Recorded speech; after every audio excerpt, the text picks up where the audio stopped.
이렇게 아름답게 준비한 귀한 찬양대 마음을 다한 찬양 하나님 받아 주신 줄 믿습니다. 우리 모든 성도들과 같이 드려사오니 하나님 오늘도 이 시간 저에게 생명과 또 은혜의 말씀을 내려 주시옵소서. 예수님 이름으로 기도하옵나이다. 아멘. 주기도문의 첫머리에서 하늘에 계신 우리 아버지여라고 말문을 여신 예수님은 이후에 6가지 청원을 올리고 계십니다. 처음에 셋은 하나님에 관한 청원을 말씀하시는데요.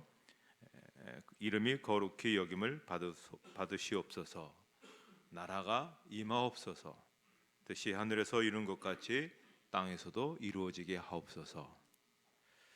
그리고 이제 이어지는 나머지 셋은 기도자 자신에 관한 그런 청원이라고 하는 겁니다. 우리에게 일용할 양식을 주옵소서, 우리가 우리에게 죄 지은 자를 사하여 준 것 같이 우리 죄를 사하여 주옵소서, 우리를 시험에 들게 하지 마시고 다만 악에서 구하옵소서. 이 청원의 순서를 여러분 주목하셔야 됩니다. 기도자 자신의 필요를 구하기 전에 먼저 하나님에 대해 기도해야 된다는 사실을 예수님은 이 순서를 통해서 가르쳐 주고 계십니다. 따라서 기도에 있어서 하나님이 가장 중요한 관심사가 되어야 된다라고 하는 그러한 뜻입니다. 일반적으로 사람들이 기도의 필요성을 느끼는 이유는 대부분 자신의 문제 때문입니다. 기도 생활에 꽤 열심을 내는 사람들도 대부분 보면 응급조치식 기도에 머무른 경우가 참 많습니다. 문제가 생길 때마다 하나님 앞에 나와 울고 불고 떼를 쓰다가 그리고 문제가 사라지면 기도를 멈추게 되는 것이죠. 그분들에게 있어서 기도란 그저 하나님 앞에 SOS 신호와 같다고 볼 수가 있습니다. 그런가 하면 늘 기도의 자리를 찾는 분들이 계십니다. 아침부터 시작해서 각가다 교회 자리에 나오셔서 하시는 분들도 가만히 기도의 내용을 보면 대부분이 자신의 필요와 또 문제가 중심의 자리를 잡고 있습니다.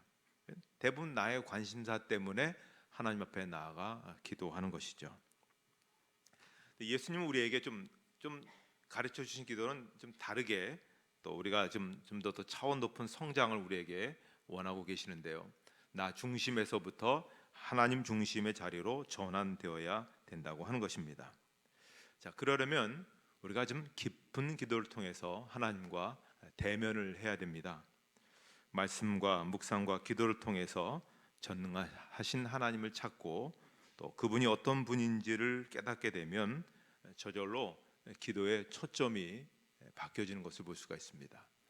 오늘 우리가 읽은 이 본문의 말씀은 바로 다윗이 하나님이 어떤 분인가를 대면하고 체험하고 난 후에 그 감격을 갖고 고백한 그런 내용입니다. 여러분 오늘 본문 1절 다시 한번 우리 같이 한번 읽어보도록 하겠습니다. 여호와 우리 주여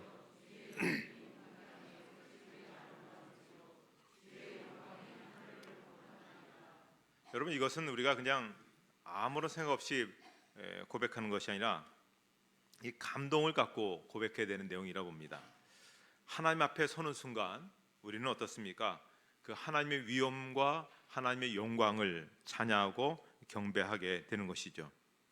자, 그렇게 하나님 앞에 찬양과 경배의 기도를 올리다 보면은 어느새 내가 하나님 앞에서 들어 올려져 있는 것을 볼 수가 있습니다. 그래서 하나님의 영광이 나같이 초라한 사람의 삶 속에 진하게 배어들어오고 스며들어오고 있는 것을 발견하게 되죠. 자, 그렇게 되면 어떤 감동이 일어납니까? 그 밑에서 조금만 더 내려오면 4절 말씀이 있습니다. 4절 말씀을 같이 읽도록 하겠습니다. 사람이 무엇이기에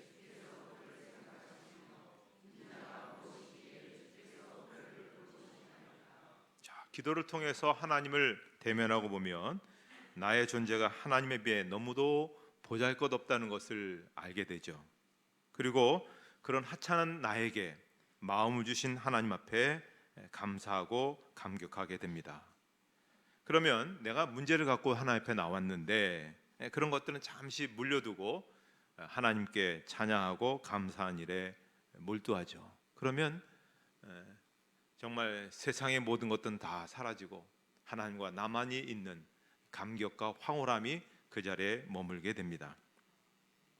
그렇게 하나님의 존귀와 위엄과 영광에 잠겨 있다가 서서히 내 문제로 한번 다시 이제 돌아오게 되죠. 자, 그러면 기도 이전과 다른 눈으로 내 문제를 보게 됩니다. 하나님의 존귀와 위엄과 영광에 잠겨 있다 보면 우리의 눈이 맑게 씻겨져 있습니다. 그리고 하나님의 눈으로 우리의 문제를 봅니다. 그래서 내가 무엇을 구해야 될지, 내가 어떻게 해야 될지를 알게 된다는 거죠. 그런 차원으로 우리가 점차 나가야 됩니다. 자, 오늘은 주님께서 가르쳐 주신 그 주기도문의 첫 번째 청원, 이름이 거룩히 여김을 받옵소서. 이 말씀 마치 오늘 이 시대를 내다보시고 하신 말씀처럼 그렇게 여겨집니다. 여러분 아시듯이 SNS나 인터넷이나 또 여러 가지 매체에서 지금 하나님의 이름이 어떻게 사용되어지고 있는가 여러분 우리가 알고 있지 않습니까? 그런 거 보면 정말 온몸에 소름이 끼칩니다.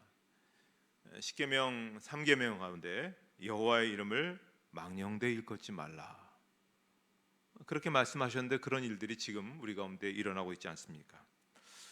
가만히 하나님의 심정이 어떠실까 그런 생각을 해봤습니다. 그런데 하나님의 이름을 이렇게 함부로 대하는 일은 불신자분들뿐만 아니라 볼 수 있겠습니다. 대법관을 지내셨던 장로님 한 분이 동료 판사 중에서 아주 절실한 불교 신자인 판사가 있었는데 한 번은 이분이 담당했던 재판에 화해가 이루어졌다고 너무나 기뻐하더란 겁니다. 맡은 건이 뭐냐면 교회 분쟁 사건이었답니다.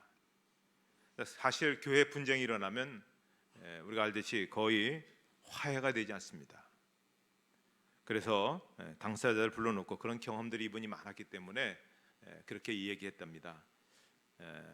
교회 분쟁이 있어서 화해가 안 된다는 이야기를 나는 많이 들었습니다. 그러니 여러분 실컷 싸우십시오. 그리고 내가 부탁이 하나 있는데 당신들이 옳다고 하는 그 주장에 제발 성경 구절이나 하나님의 이름을 들먹이지 마십시오. 내가 불교 신자입니다. 내가 보기에도 너무 민망하고 창피합니다. 그 말이 약발이 먹혔는지 그 다음 재판 때 이분들이 극적으로 화해를 했다는 겁니다. 우리가 우리 스스로가 하나님의 이름을 어떻게 보면 좀 거룩히 여기지 못하게 하는 그런 일을 우리가 하고 있는 것들을 보게 됩니다. 성경에 하나님의 이름들이 참 많이 나옵니다. 근데 그 하나님의 이름들은 어떻습니까? 대부분 체험에서 우러나온 이름이 아닙니까?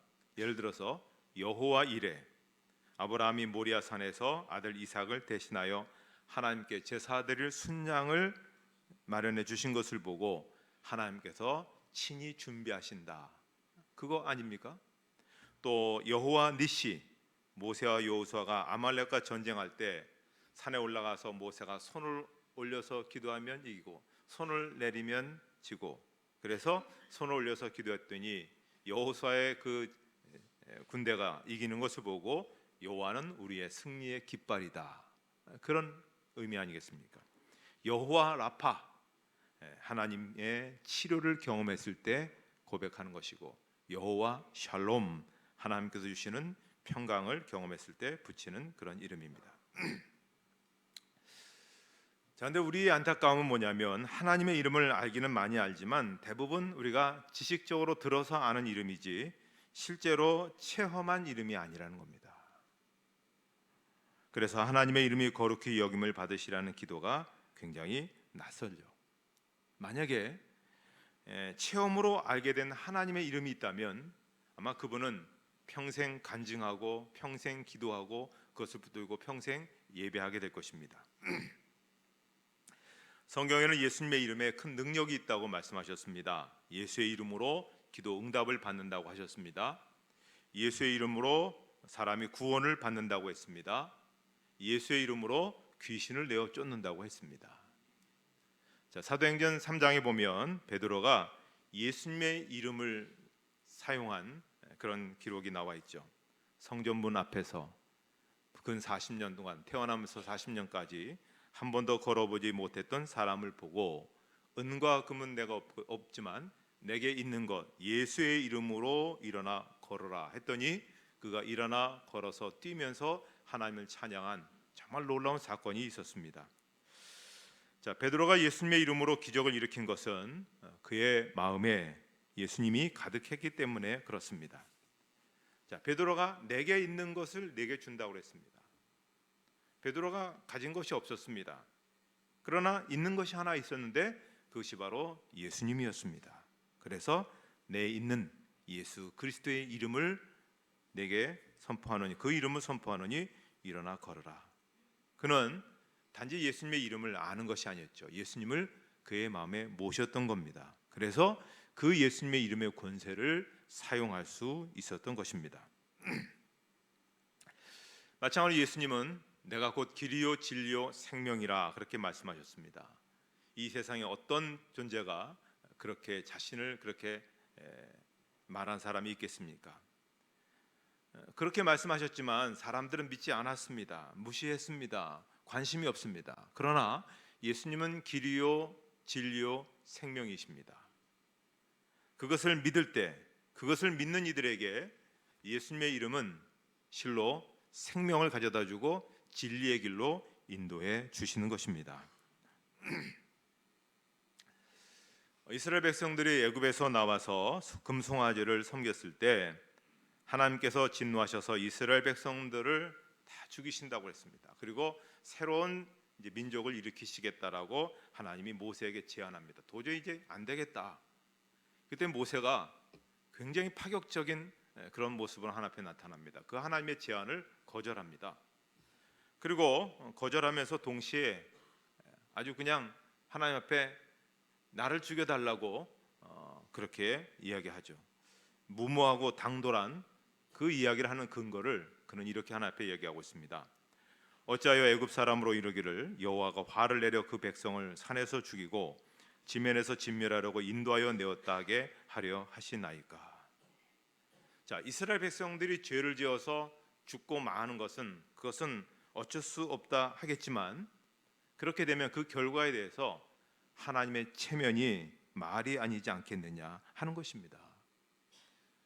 출애굽하게 될 때 그렇게 아주 떠들썩하게 굉장하게 이스라엘을 구원해 놓으신 분이 광야에서 그 사람들을 다 죽이신다면 애굽 사람들이 나중에 뭐라고 하겠느냐는 겁니다. 결국 하나님의 이름에 욕이 돌아가지 않겠느냐 하는 것이죠. 하나님께서 결국 계획을 바꾸셨습니다. 자, 모세의 소원은 자기가 잘 되는 것도 아니고 죄를 지은 동족에 대한 어떤 서운함이나 어떤 그런 분노도 아닙니다. 그에게서 가장 중요한 것은 오직 하나님의 이름이 거룩히 여김을 받는 것에만 집중이 되어 있었습니다. 그것이 모세가 정말 하나님을 만난 사람이고 하나님을 아는 사람이기 때문에 그렇습니다. 그래서 하나님의 이름은 우리가 뭐 사회적으로 큰 성공을 했거나 우리의 이름을 내거나 또 많은 돈으로 교회를 어떤 봉헌하고 했다고 해서 하나님의 이름이 거룩히 여겨지는 것이 아니라 하나님의 자녀인 우리가 하나님을 믿고 정말 하나님을 믿고 정말 하나님을 사랑하고 그리고 정말 하나님의 말씀에 순종하면 거기에 바로 하나님이 거룩히 여김을 받으시게 되는 것입니다. 왜 그렇습니까? 하나님의 이름이 우리에게 쓰여져 있습니다. 여러분 세례 받으실 때 성부, 성자, 성령의 이름으로 세례를 받으셨습니다. 세례를 집례하는 분이 중요한 것이 아닙니다. 성부, 성자, 성령의 이름이 세례를 받는 순간에 도장이 찍힌 겁니다. 이 사람은 하나님의 소유의 것이다, 소유다 하는 것입니다. 그래서 우리가 어떻게 해서 그 세례받은 우리가 어떻게 사느냐에 따라서 하나님의 이름이 거룩히 여김을 당하기도 하고 무시당하기도 하는 것입니다. 어떤 분의 이야기 들어보니까 우리는 누군가가 읽을 수 있는 유일한 성경이 될 수 있다라고 얘기합니다. 누군가가 나를 보고 하나님을 판단할 수 있다는 겁니다. 내 모습을 보고. 그러므로 사람을 만날 때, 물건을 살 때, 사업을 할 때 나로 인해서 하나님의 이름이 어떠한 평가를 받는가 하는 것이 갈려지게 되는 것이죠. 그래서 내가 손해를 볼지언정, 내가 좀 많은 그런 어려움을 당할지언정 차라리 예수 믿는 사람 너무 심하다, 이런 말을 듣게 해서는 안 된다는 것입니다. 자, 그렇게 하기 위해서 우리가 어떻게 해야 될 것인가 하는 겁니다. 어떤 분이 인문학 강의가 있어서 초대해서 한번 가본 적이 있었습니다.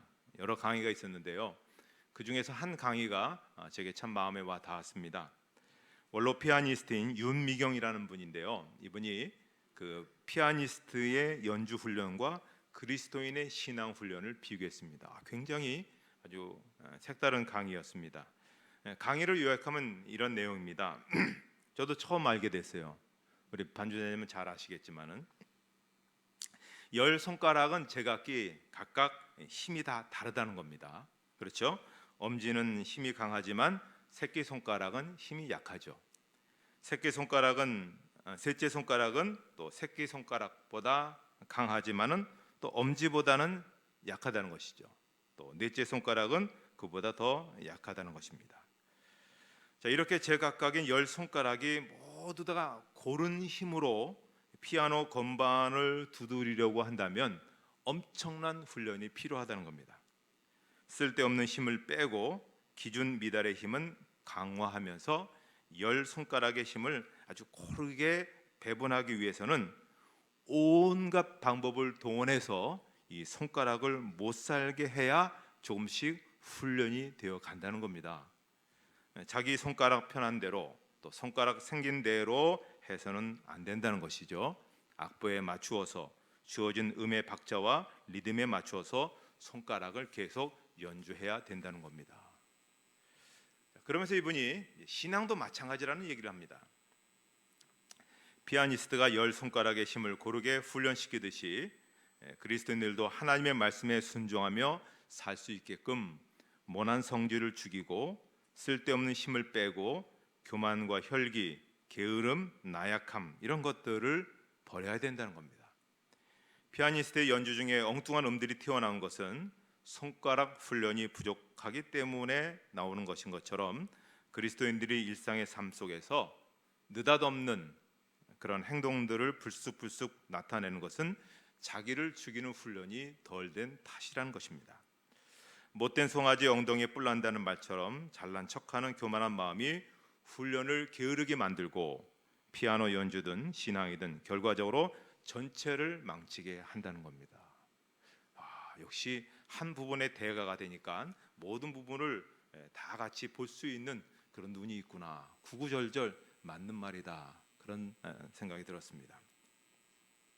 자, 사람들이 자신을 가리킬 때 대부분 이제 손을 사용하지 않습니까? 근데 한 손가락으로만 사용하게 될 때 어떻습니까?